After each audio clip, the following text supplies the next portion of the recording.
Okay, what I'd like to talk to you about is immigration reform. I have worked in law enforcement for over 20 years in Arizona.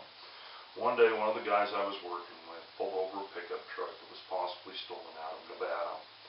We proceeded to have the driver and the passengers get out of the vehicle, and to our surprise, we found several people lying in the bed of the pickup truck. The people were covered with a sheet of plywood which had holes cut in it so that they could breathe. There was 13 people in all, 8 men and 5 women. We were able to determine all 13 of the individuals had entered the United States illegally. Everyone was taken to the police department, where I had the opportunity to talk to one of the men who could speak English. The person I talked with told me the group had walked for 4 days to cross the border, and that they had all they had to eat was a fish taco and granola bars. Once they had crossed the border, they pulled their money together to buy a pickup truck to drive to Phoenix, Arizona to get jobs. This got me thinking, what would cause a person to leave his home, his family, and his friends to walk in the desert for 4 days with little food or water, knowing that if they get caught, they will be sent back to Mexico to start all over again? The answer is economics. The man informed me that in Mexico that you have to work all day just to make $10, and in America you can make 10 times that in a day. The group was soon turned over to INS and processed and sent back to Mexico. Now there is an estimated 12 million undocumented immigrants in the United States today. They are labeled as tax evaders who are dependent on the welfare and social services and a general burden on the public purse. Truth is a lot of the undocumented immigrants pay the same amount of taxes as you and me. They pay income, sales, and property taxes directly or indirectly through property they own or rent. In fact, they pay more taxes than they receive in services because they are usually using false Social Security numbers.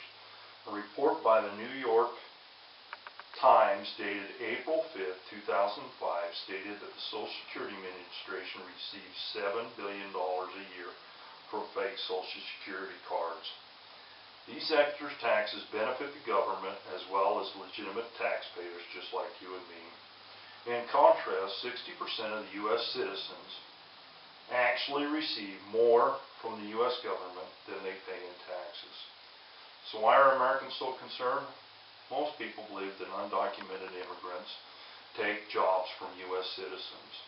The reality is the jobs that most of the undocumented workers take are farm-related. Jobs like milking cows, gathering eggs, herding sheep, and basic laborers jobs with low pay. The problem in the United States is we are a capitalistic, economic-driven society, which means we need cheap labor in order for our economy to grow. Therefore, we need to figure out how to deal with the immigration issue. The United States has tried several times to stop the flow of undocumented immigrants, just short of building a gigantic fence between the border of the U.S. and Mexico. But the immigrants just keep coming. Most undocumented immigrants hide in the shadows in fear of being deported. Instead of having them hiding in the shadows, we need to make them more productive citizens or guest workers and allow them to become more involved in their community. There is definitely a need for immigration reform. Right now, the U.S. government only provides 1% of the visas needed for unskilled workers. And to get one of these visas, it takes up to 5 to 7 years. There are several policies and practices that can be changed to create more and improved situation for all undocumented immigrants. According to the Guidelines for Alternative Border Enforcement Policies and Practices, which was presented by the Border Action Network in January of 2007, the group made several suggestions for changes. Some of the changes the group has suggested are change the policies and contribute to the deaths of men, women, and children. There is an estimated that 400 people die each year trying to cross the border. Create a program that provides for an orderly legal entry and provides a path for permanent residency for undocumented immigrants who are already in the United States. Clarify all the documents needed to enter the United States. Consult border communities on security and enforcement practices. and above all, maintain human rights and civil rights as a policy standard. The fact is, the United States is an industrialized economic state that needs immigrant workers and for non-skilled jobs. The United States only allows work visas for 1% of the non-skilled workers that are needed each year.